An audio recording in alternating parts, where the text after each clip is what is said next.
watching Capitol View, Sunday morning talk focused on the political scene in Arkansas.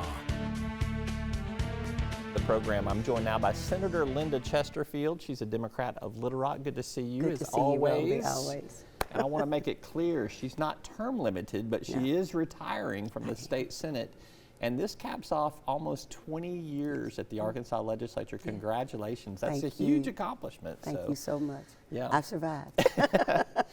But you could have served another 4 years, or maybe even 6 years? No, well, just 4. When I was, when we pulled last time, I pulled a 2-year, which means that I could serve those 2 years, these 2 years right now, and another 4. Yeah. And people were asking why I walked away. I said, I've got students who've retired already.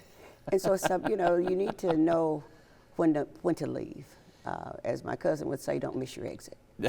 And so I decided to make this my exit. I like it. Mm-hmm. So I want to do a little bit for people that don't know a little bit about your history. Mm-hmm. You're an educator. You certainly held a lot of positions in state and national education leadership, as well as were a teacher. Tell everybody kind of what got you into teaching to begin with.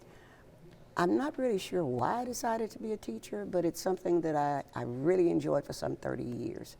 I taught at Hall High School. I taught in the Pulaski County Special School District at Fuller Junior High and at Pulaski East Junior High.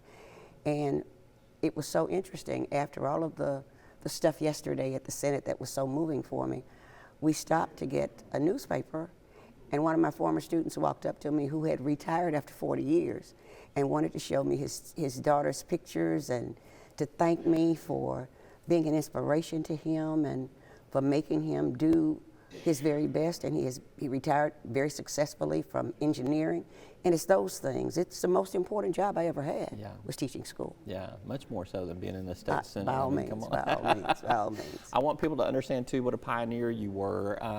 You were the first African American to integrate Hendrix College, my alma mater. So you were a few years before me, but not very many, just a couple.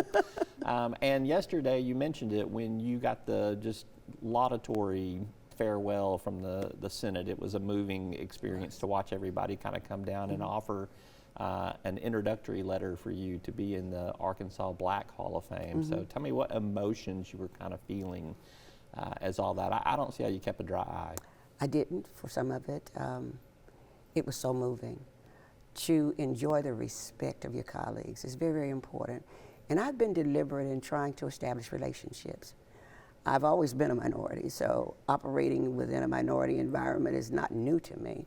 And I think Hendrix and the liberal arts education that I received there, and by the way, just went back to do a panel discussion on the panel weekend. Talking about the importance of liberal arts education. But it teaches you to think. But over the years, I've grown to know that you have to be deliberate in establishing relationships. And so every person who has come into that Senate, I have made it a point to say hello, to probably give them a nickname that they hadn't thought about, to make them laugh at themselves, so that even in disagreement, and I have disagreed and I have been angry in my disagreement, I could still reach out and have a relationship with those people. I remember Flippo asked me, he said, well, did you support me? I said, no, I didn't. I said, I supported your opponent because you were against the expansion of Medicare. I said, but I like you. And we have become friends, and they like my little things, my little sayings, the train is rolling, I'm about to get run over by the caboose, but I've got to say this. Because when you know that you're going to lose, but you have to fight the fight anyway. You know, because you know you're not going to win every time.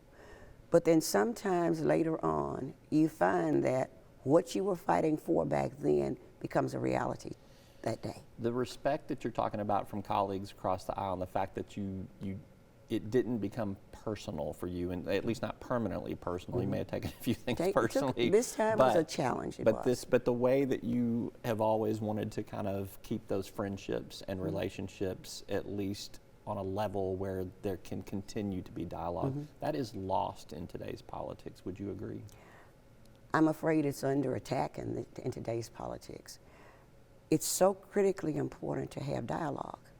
This country was predicated on compromise, and it's becoming a dirty word now. But it's so interesting when you have your perspective and you speak your truth. Sometimes you do change minds. And when we were reduced to 2 people on committees as Democrats, the thinking was that then we couldn't get somebody to agree with us enough so that we could tie up a vote. But we've been able to do that.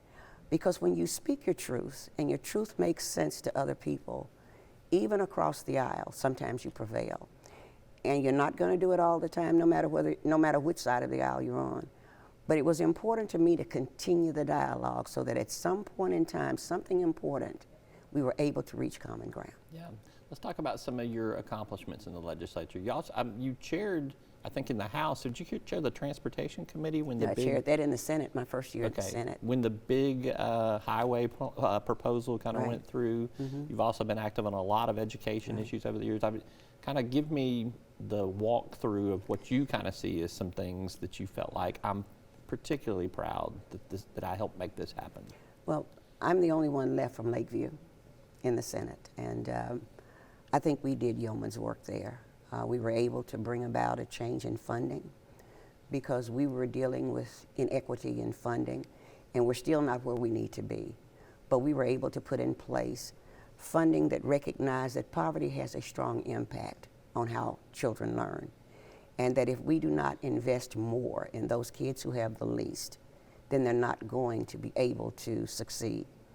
I'm concerned now, though, Robbie, as I leave, that even with LEARNs and increasing the funding for teacher salary, I've looked at teacher salary schedules and people are still stuck at the $50,000 level after 5 years. That's unsustainable because people are not going to work for the same salary over the years. But that's not one of my accomplishments, but it is something that I want to bring to people's attention. You can't expect people to work for $50,000 a year for 5 or 10 years and they're going to stay with us. But what I was proud of is to make sure that we had a funding stream that was put to the vote of the people. Do you want to tax yourself to have better roads? And so rather than voting to tax people, we put it to the people. I was also able to pass the cyberbullying bill, which I think is so critically important because bullying is still so very, very much a part of what is going on. I have been very, very proud of the fact that I changed the Freedom of Information Act to require that when public entities go into executive session, they have to say why, and they have to rise and report. As president of Little Rock School Board, we were held to a very high standard because we were on TV all the time. And so when we went into executive session, people wanted to know, but that was not true around the state. So I was pleased to put into play that we will know why you are going into executive session, and you must tell us what you did after you rise and report. All right, so you worked you worked with a couple of governors, Huckabee, Beebe, Hutchinson, and Sanders. Which one was your favorite? I'm just kidding. Can you tell me? You know, what I did was have a relationship with each one of them. Each one of them was unique. They're all unique. They're all unique. And I think I probably had the better relationship with Asa than I did with others. And I know I'm a Democrat, and Mike Beebe did some great stuff, and Mike Huckabee did some great stuff. He was a good governor because we had CHIPS. Children's health insurance was put into place. We had a 3- and 4-year-old program put into place. I think we forget sometimes the good things because we're so hung up on partisan politics that we don't have time to say the good stuff that people did.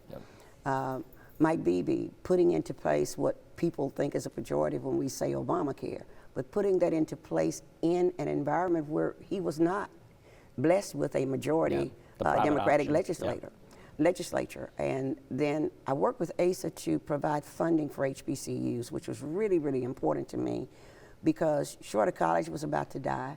Arkansas Baptist was not doing well. We needed to be able to help Philander Smith and the University of Arkansas at Pine Bluff. So we were able to put into place, and we're able to work with ASA to get our school districts out of state control, which is a whole nother subject we don't have time to talk about, but it could be a whole program. All right, we got about 60 seconds left. Right. I want you to tell me what are you going to do with all this free time on your hands? You're not going to be wrangling legislators. You're not going to be keeping Bart Hester and Scott Flippo and and Ricky Hill and these folks in line anymore. I mean, I don't know who Ben Gilmore's going to go to for advice. I've been offered jobs, but I'm interested in a position, something that will allow me to use the knowledge that I have, that God has given me the opportunity to enjoy, and hopefully help somebody.